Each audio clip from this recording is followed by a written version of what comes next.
we are talking about box squats today. So for our purposes, for CrossFit, for sports performance, we're talking about the box squat. If you are a power lifter, probably better videos out there for your specific needs. We're talking about strengthening our posterior chain for our purposes and also injury. So the box squat is going to force us to use more of our glutes and hamstrings than a regular squat would. When we're going down to full depth, we have our full stretch flexion, up and down, forcing us to use our posterior chain, strengthening it. Most of us, quad dominant. So this is a great exercise for that. Also, injury, back injury, knee injury, the two most common ones. Because I'm going to show you that we have a more vertical shin in the box squat, really great to take the pressure off the knee. Also having that fail safe of where you're coming down to every rep is going to be nice to protect the back if we're dealing with a little back injury. So we're going to come over here. I got my box set up, 14-inch box, and for me, I needed a little plate here. So you're going to see when I come down in my box squat, I'm just below parallel. So this is going to help me train my posterior chain, right?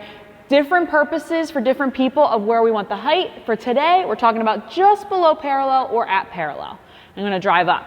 So you guys are going to swing around. You're going to come look at my feet. This is much wider than my normal squat stance, okay? I'm much wider. I'm still toed out. And this is going to give me that vertical shin as I sit back and down. Much more vertical than my traditional squat. I'm not over my foot much at all, driving straight up. Okay, I'm gonna have Laura come over. She's gonna squat with the bar, and we're gonna talk about a couple other things. First, you're gonna notice she's in no shoes, okay? This is gonna be great. Box squats, but really squats in general. We want actively screwing our feet into the floor, like we're pulling that floor apart. So barefoot's gonna help us with that. You're gonna also notice her hand distance is just outside her elbow. This is gonna allow her to really pull and activate her lats. So Laura's gonna go through 2 great reps where you're also gonna see that vertical shin.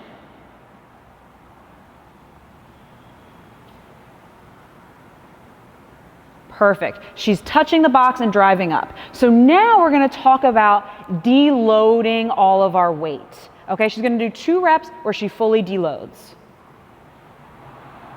Good, you saw her rock back and drive up. She's gonna do that again.